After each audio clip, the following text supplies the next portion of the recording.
Hello नमस्कार दोस्तों, स्वागत है आप सबका हमारे YouTube channel ROE computer classes पर। तो देखा आप सब लोगों ने वीडियो देखे होंगे हमारे। इससे पहले देखो ये जो अपनी क्लासेस चल रही है, क्या नाम से, RSAT की जो बुक है उसमें जो 15 लेसन है उनकी जो क्लासेस चल रही है अपनी, तो उसी कड़ी में अपना जो अगला चैप्टर है वो है लेसन नंबर 15, राजस्थान के नागरिकों के लिए प्रमुख ई गवर्नेंस सेवाएं व योजनाएं। यानी राजस्थान गवर्नमेंट की कौन सी सेवाएं हैं, कौन सी योजनाएं जो नागरिकों को मिलती है, वो वाला चैप्टर चलेगा अपना, चैप्टर नंबर 15। अब इससे पहले जो मैंने 15 चैप्टर पढ़ा है उसमें मैंने एक एक चैप्टर को आपको इतना डीपली समझाया है कि RSAT के एग्जाम में कहीं से भी क्वेश्चन आ जाए उसे आप कर पाओगे। मतलब इसके बाहर जाने के चांसेस बिल्कुल न के बराबर है। और पूरी क्लासें कहाँ मिलेगी भाई आपको, तो इससे पहले की तो वो सारी मिलेगी आपको अपने चैनल की जो प्लेलिस्ट डली हुई है इनकी, वहां पर मिल जाएगी। इससे पहले की पूरी क्लासें मिल जाएगी भाई आपको, ये 15 क्लासेज की प्लेलिस्ट आपको मिल जाएगी।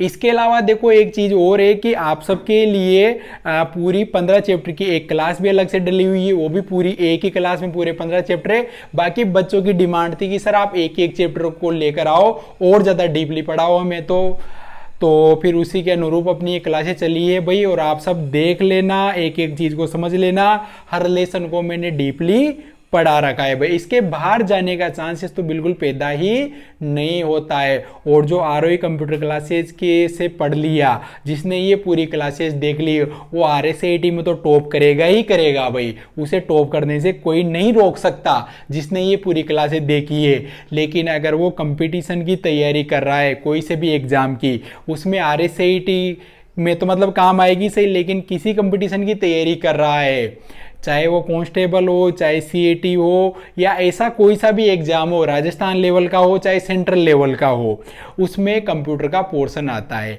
तो इन क्लासों के बाहर जाने का चांस ही नहीं है, जिसमें माइक्रोसॉफ्ट वर्ड वाली क्लास, एक्सेल वाली क्लास और पावर पॉइंट वाली क्लास तो देख ही लेना भाई, जो भी कंपटीशन की तैयारी कर रहे हैं वो भी।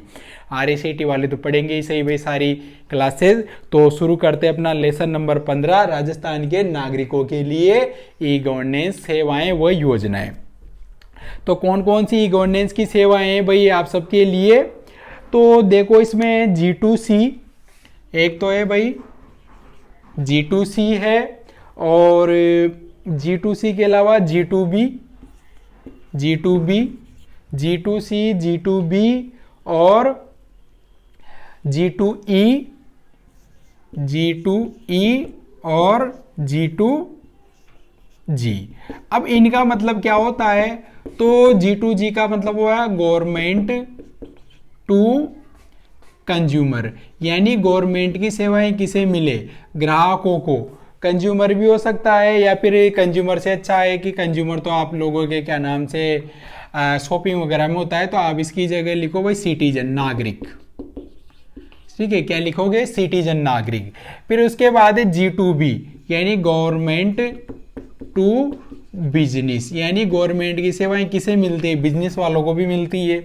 इसके बाद है गवर्नमेंट टू एम्प्लॉय, यानी गवर्नमेंट की सेवाएं किसे मिले, एम्प्लॉयज को। गवर्नमेंट एम्प्लॉय जो होते हैं, कर्मचारी होते हैं, उनके PF वगैरह के लिए होती है। इसके बाद गवर्नमेंट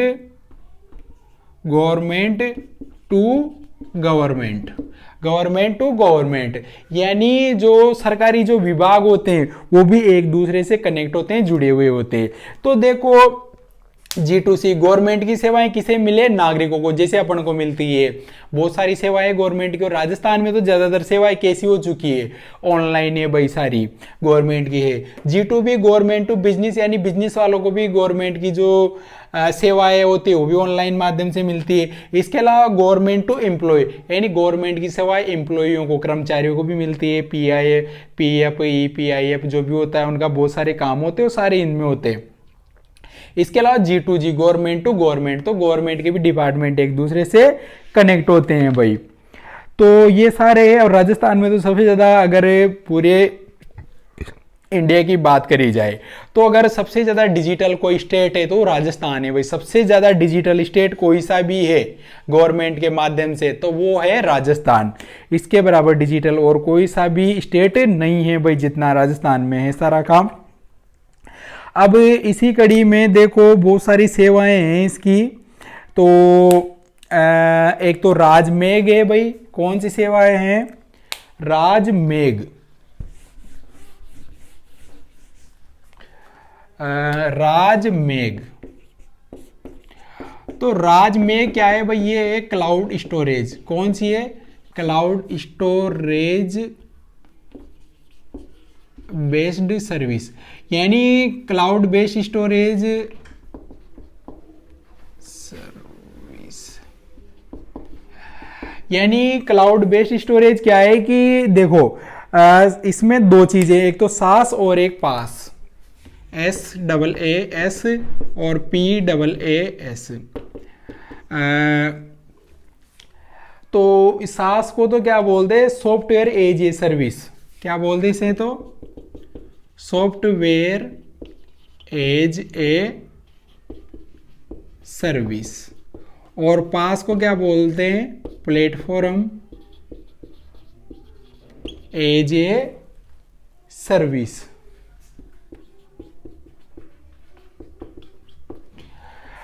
तो क्लाउड स्टोरेज के लिए भी राजस्थान गवर्नमेंट ने बहुत सारी सेवाएं दे रखी है भाई। तो उसमें सास सॉफ्टवेयर एज ए सर्विस यानी सॉफ्टवेयर भी प्रदान करती है, और प्लेटफॉर्म एज ए सर्विस यानी प्लेटफॉर्म यानी वेबसाइट में भी क्लाउड के रूप में डाटा स्टोरेज वगैरह के लिए है। और राजनेट जो है वो इंटरनेट के लिए भाई राजस्थान गवर्नमेंट के जो डिपार्टमेंट है उनमें ग्राम पंचायत वगैरह हो गए, थाने हो गए, बहुत सारी चीजें हैं भाई। राजधारा होती है भाई, राजधारा। राजधारा होती है भाई भौगोलिक। कौन सी होती है? भौगोलिक राजधारा DISS बोलते हैं इसे। सभी सरकारी विभागों और संगठनों द्वारा शेयर किया हुआ राजस्थान के लिए भौगोलिक सूचना व्यवस्था प्रणाली, यानी जो नक्शे वगैरह का काम होता है इसमें। इसके अलावा राजस्थान एकल साइन ऑन, जिसे क्या बोलते हैं? SSO, single sign on. क्या बोलते हैं उसे? Single sign on. राजस्थान एकल साइन ऑन। तो SSO का भी भाई SSO ID बनती कि नहीं बनती? सबकी बनती। और SSO ID सिटीजन की भी बनेगी, बिजनेस वालों की भी बनती है, इसके अलावा एम्प्लॉय की भी बनती है अलग अलग। तो SSO ID के माध्यम से आप बहुत सारे काम कर सकते हो। राजस्थान के लगभग सारे काम हो जाते हैं भाई इसमें। और राज ई साइन होता है, राज ई साइन। तो राज ई साइन क्या काम आता है भाई? डिजिटल सिग्नेचर के काम आता है। किसके काम आता है?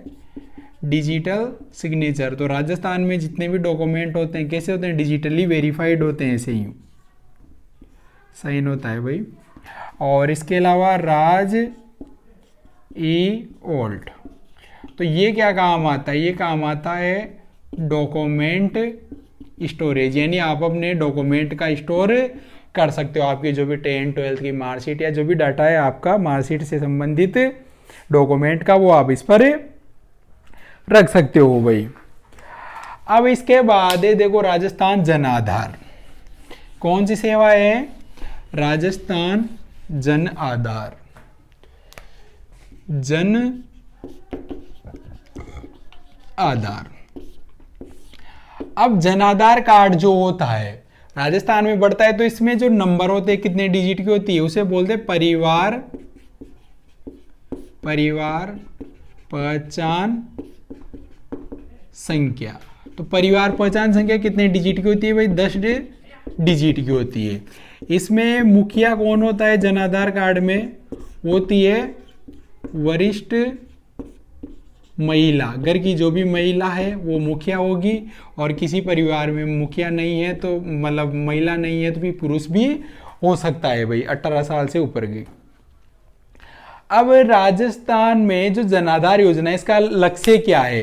तो इसका लक्ष्य है भाई एक नंबर एक कार्ड एक पहचान। मतलब एक नंबर यानी ये जो 10 डिजिट के नंबर होते हैं, एक पहचान मतलब इसी सारे काम हो जाते हैं एक ही कार्ड से, और इसे एड्रेस के प्रूफ के रूप में भी प्रदान किया जाता है। अब जो इसका जो मेन उद्देश्य है वो है DBT। क्या है मेन उद्देश्य? DBT, direct benefit transfer. क्या है? डायरेक्ट बेनिफिट ट्रांसफर, यानी सीधा जो गवर्नमेंट सेवा का जो पैसा है, पैसा रुपया, वो आपके खाते में कहाँ आ जाएगा, सीधा खाते में आएगा भाई, पैसा खाते में। डीबीटी बोलते हैं, डायरेक्ट बेनिफिट ट्रांसफर, यानी जो भी गवर्नमेंट की तरफ से आपको सब्सिडी या किसी सेवा के पैसे मिलते हैं तो किस माध्यम से आते हो, जन आधार कार्ड के माध्यम से। कौन सा सिस्टम होता है, डीबीटी, डायरेक्ट बेनिफिट ट्रांसफर। प्रत्यक्ष लाभ हस्तांतरण, प्रत्यक्ष लाभ हस्तांतरण क्या बोलते हैं इसे, प्रत्यक्ष लाभ हस्तांतरण बोला जाता है। नगद और गैर नगद, नगद और गैर नगद जो भी होता है आपका। और इसमें 18 से, वही 18 साल से ऊपर की होती है भाई, ये 18 साल से ऊपर की जो है नहीं है तो पुरुष हो जाएगा। इसके अलावा देखो इस कार्ड के माध्यम से राशन कार्ड भी इसी से कनेक्ट होता है, तो राशन कार्ड, आयुष्मान कार्ड सब इसी से कनेक्ट होते हैं, तो इसी के द्वारा सारी योजनाओं का आपको लाभ मिलता है। नगद और गैर नगद का तो मिलेगा ही सही भाई। इसके अलावा क्या का काम आता है, ये काम आता है एक तो जीवितता प्रमाण पत्र में, किसमें काम आता है, जीवितता प्रमाण पत्र, यानी जो भी आपकी पेंशन वगैरह मिलती है तो उसमें सत्यापन होता है, पेंशन सत्यापन, यानी आप जिंदा हो या मर गए, आप जिंदा हो या मर गए तो उसका सत्यापन किसके द्वारा होगा भाई, जन आधार कार्ड के द्वारा होता है भाई। इसके अलावा जन्म मृत्यु पंजीयन भी इसके द्वारा होता है, जन्म और मृत्यु का पंजीयन भी होता है। इसके अलावा विवाह पंजीयन भी होता है, अगर आपकी शादी हो गई मैरिज सर्टिफिकेट के लिए। इसके अलावा आधार पंजीयन में भी इसकी मान्य है भाई, एड्रेस वगैरह के लिए। तो और भी बहुत सारे काम होते हैं, राजस्थान में ज़्यादा से ज़्यादा काम भाई जन आधार कार्ड के माध्यम से ही होते हैं। इसके बाद देखो और इसमें डाटा आप चेंज वगैरह भी करवा सकते हो, एडिट वगैरह ई मित्र पर जाकर करवा सकते हो। कहाँ जाकर करवा सकते हो, ई मित्र पर, ठीक है। ई मित्र को इलेक्ट्रॉनिक मित्र बोलते हैं, क्या बोलते हैं, इलेक्ट्रॉनिक मित्र। इसके बाद आ जाओ आयुष्मान भारत योजना, कौन सी योजना है भाई, आयुष्मान भारत।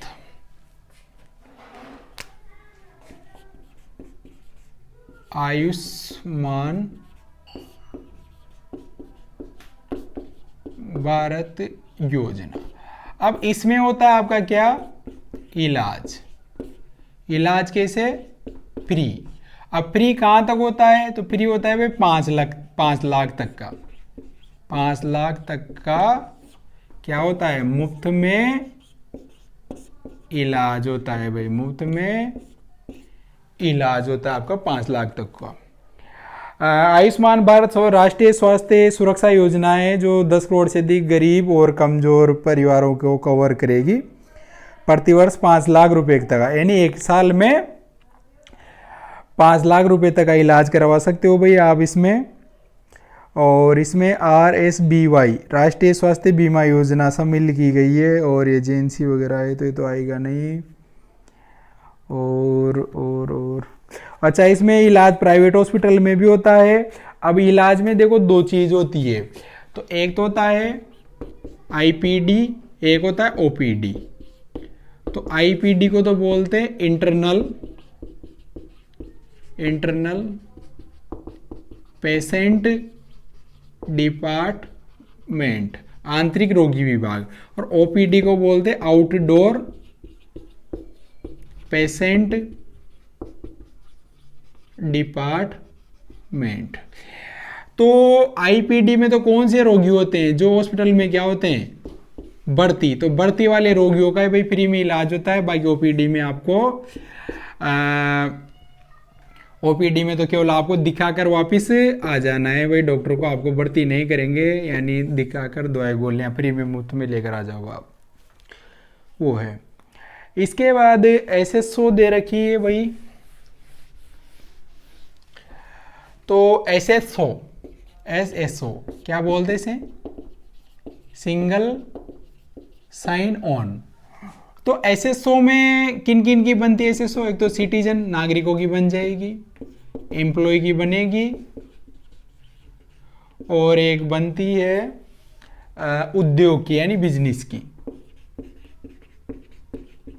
ठीक है, उद्योग की भी बन जाती है भाई बिजनेस वालों की। और बनने के आधार ये मतलब बनाने के लिए आपको किसकी जरूरत पड़ेगी, एक तो जन आधार, इसे बना सकते हो, आधार कार्ड से बना सकते हो, इसके अलावा जीमेल से बना सकते हो, फेसबुक से बना सकते हो भाई। इनसे आप रजिस्ट्रेशन कर सकते हो। एक व्यक्ति एक पहचान होती है भाई, एक व्यक्ति एक पहचान। आईडी पासवर्ड वगैरह डालने बहुत सारे डिपार्टमेंट मिल जाएंगे। एसएसओ आईडी और पासवर्ड क्या जरूरत पड़ेगी फिर इसमें, एसएसओ आईडी और पासवर्ड आपको जनरेट करने हैं। फिर उसमें बहुत सारी सेवाएं मिल जाएगी भाई आपको। तो कौन कौन सी सेवाएं मिलती है, तो इसमें एक तो बिजली बिल, इसका पेमेंट कर सकते हो, पानी का बिल मित्र के माध्यम से, या फिर खुद भी एसएसओ लॉगिन करके कर सकते हो आप। और इसके अलावा मूल निवास प्रमाण पत्र, मूल निवास प्रमाण पत्र, इसके लिए भी आप अप्लाई कर सकते हो। बोनेफाइड बोलते हैं। रोजगार विभाग में पंजीकरण, रोजगार विभाग में पंजीकरण करवा सकते हो आप भाई। और इसके अलावा शिकायत दर्ज कर सकते हो। ये तो सेवाएं है ही सही। अब इसके अलावा आप शिकायत का काम भी कर सकते हो। तो शिकायत कहाँ कर सकते हो आप, राजस्थान संपर्क पर। किस पर कर सकते हो, राजस्थान संपर्क पर शिकायत कर सकते हो। अब राजस्थान संपर्क पर शिकायत कर सकते हो। गवर्नमेंट से संबंधित ही किसी काम से अगर आपको शिकायत है तो इस पर कर सकते हो। तो शिकायत करने के लिए आपको क्या करना है, या तो एसएसओ से कर सकते हो, एसएसओ आईडी पर जाकर, या फिर आईटी सेंटर पर कर सकते हो, ई मित्र से कर सकते हो, ई मित्र से कर सकते हो, या फिर राजस्थान संपर्क वेबसाइट से कर सकते हो, या फिर टोल फ्री नंबर होता है, टोल फ्री नंबर 181, इस पे कॉल करके भी आप शिकायत कर सकते हो, राजस्थान संपर्क। इसके बाद देखो जन सूचना पोर्टल।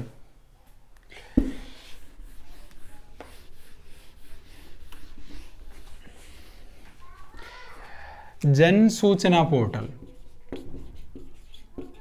जन सूचना पोर्टल। तो जन सूचना पोर्टल क्या काम आता है, ये काम आता है सरकारी योजनाओं की जानकारी के लिए। यानी सरकारी योजनाओं की जानकारी कहाँ मिलेगी आपको, सारी जन सूचना पोर्टल की तरफ से। इसके अलावा आपको गवर्नमेंट ने क्या चीज काम किया है, कहाँ पर पैसे सैंक्शन हुए हैं, कहाँ पर नहीं हुआ है, तो गवर्नमेंट की जो भी योजनाएं हैं, जो भी पैसे पास हुए हैं, उसको देखो। अगर आपको देखना है तो आपको सूचना का अधिकार 2005 एक्ट है, इसके अंतर्गत आप इस पर देख सकते हो भाई। इस पर जन सूचना पर जाओ, सारे विभाग है गवर्नमेंट के, बहुत सारे विभाग है, तो उनसे संबंधित सूचनाएं आपको इस पर प्राप्त मिल जाएगी, क्योंकि इसका नाम भी क्या है, जन सूचना। यहाँ तक कि आप इस पर जाकर यूँ भी देख सकते हो कि आपके आसपास का नज़दीकी जो थाना है उसमें आज कितनी FIR हुई, एक नहीं हुई, इतनी सारी चीज़ें भी आप यहाँ पर देख सकते हो। कौन सी रजिस्टर्ड है, कौन सी नहीं है, सारी चीज़ मिल जाती। तो इसमें देखो बहुत सारे डिपार्टमेंट है, और इसकी वेबसाइट है देखो http:// जन सूचना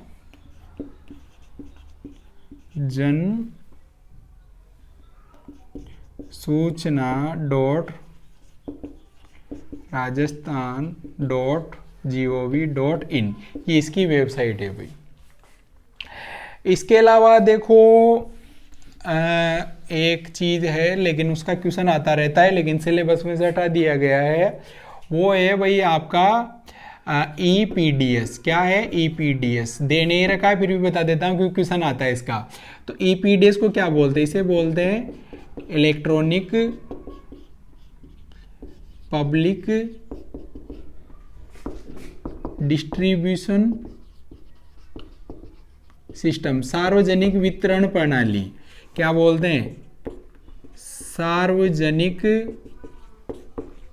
वितरण प्रणाली। अब इसमें जो सारी सामग्री मिलती है वो किससे मिलती है? राशन कार्ड से। कहाँ मिलते? FPS पर, फेयर प्राइज शॉप, यानी जिसे क्या बोलते हैं? उचित मूल्य की दुकान। राशन लेने जाते हो ना आप, गेहूं वगैरह, उसे उचित मूल्य की दुकान FPS बोलते हैं, फेयर प्राइस हो। अब इसमें दो कैटेगरी होती है, APL और BPL। APL को तो बोलते हैं अबोव पॉवर्टी लाइन, और BPL को बोलते हैं बिलो पॉवर्टी लाइन। APL मतलब गरीबी रेखा से ऊपर और BPL मतलब बिलो पॉवर्टी लाइन, गरीबी रेखा से नीचे। अब इनमें जो राशन मिलते हैं तो उसमें क्या मिलता है आपको? गेहूं, चावल और शक्कर, ये सारी चीजें मिल जाती है। इसके अलावा इससे संबंधित एक और चीज है खाद्य सुरक्षा,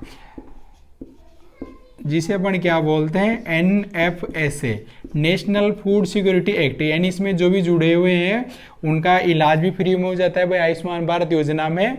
और इसके अलावा ये गेहूं वगैरह जो भी मिलता है वो FPS पर मिल जाता है। तो ये चीज़ हटा दी है, लेकिन इसका क्वेश्चन आया है पिछले एग्जाम में भी, सिलेबस चेंज होने के बाद भी, इसलिए मैंने पढ़ा दिया है भाई यहाँ पर।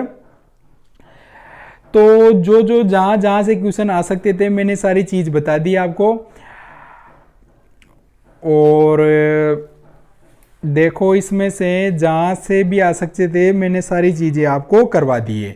अब देखो ये थी अपनी 15 चैप्टर की क्लासें, एक एक चैप्टर पढ़ाया है मैंने, डीपली पढ़ाया है आप सबको, बहुत ही ज़्यादा डीपली। क्योंकि देखो क्या है कि मैंने जो पुराना सिलेबस था RSAT का, उसकी भी पूरी बुक की है मैंने, एक क्लास बना रखी थी, बहुत चली है, लाखों के ऊपर व्यूज है उस पर, बच्चों को समझ में आई। फिर बच्चों ने डिमांड की कि सर आप एक काम करो, अब सिलेबस चेंज हो गया है अप्रैल से, तो सर आप वापस अप्रैल की, बच्चों ने भी किया। इसके अलावा बहुत सारे कोचिंग सेंटर वालों के कॉल आए, मेरे पास मैसेज आए कि सर आप एक काम करो, जो नया चैप्टर हुआ है, मतलब नए चैप्टर जुड़े हैं, इसके अलावा सिलेबस चेंज हुआ है तो उसकी भी क्लासेस बनाओ आप भाई। तो फिर उसके लिए भी मैंने क्या किया कि पूरी बुक की ही एक क्लास बना दी। लेकिन 2-3 एग्जाम निकल गए उससे भी, लेकिन अब बच्चों की काफ़ी टाइम से डिमांड आ रही थी, पिछले एग्जाम में भी, इससे पहले जो हुआ उसमें भी, कि सर आप एक काम कीजिए कि सर आप एक एक चैप्टर को चैप्टर वाइज पढ़ाइए। इसके अलावा बहुत सारे बच्चे जो कंपटीशन की तैयारी कर रहे थे वो भी बोल रहे थे कि सर आप चैप्टर वाइज ही पढ़ाओ, ताकि हमारे भी जो चैप्टर काम आए हम वो भी देख सके, ताकि कंप्यूटर के जो भी कंपटीशन में 10, 15 या 20 क्वेश्चन आते हैं उन्हें हम कर पाएँ, क्योंकि आपकी क्लासेज हमारी समझ में आती है भाई सारे बच्चों के।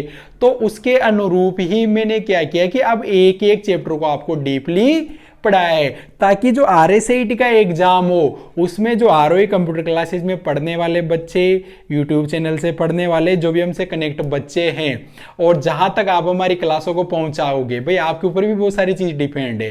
ये नहीं है कि मेरे पढ़ाने से काम खत्म हो गया है, काम भी खत्म नहीं हुआ है। आप लोगों को कमेंट भी करना है, लाइक भी करना है, शेयर भी करना है, ज़्यादा से ज़्यादा प्रचार प्रसार करना है, ताकि और भी बच्चे अपने साथ जुड़े रहे, अपना परिवार और ज़्यादा बढ़े और सभी को बेनिफिट मिले इनको। तो पूरी क्लासेज आपको प्लेलिस्ट में मिलेगी, पूरी प्लेलिस्ट आपको देखनी है अगर आपको एग्जाम में टॉप करना है तो मिलेंगे आपसे फिर क्लास में। रेगुलर क्लासेज चलती है अपनी।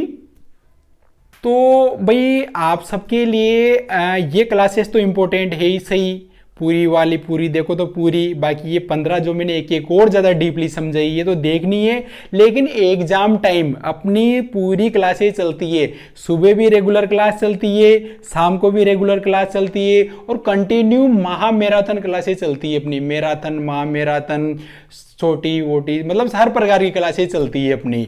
तो आप ज़्यादा से ज़्यादा वीडियोज़ को शेयर करना, हर वीडियो पे कमेंट करना कैसा लगता है, और सब्सक्राइब करना, और सबसे करवाना है भाई आप सबको, ये इतना फर्ज बनता है आप सबको मेरे लिए करना है, ताकि अपना परिवार और ज़्यादा बड़ा हो जाए भाई आरोही कंप्यूटर क्लासेज का।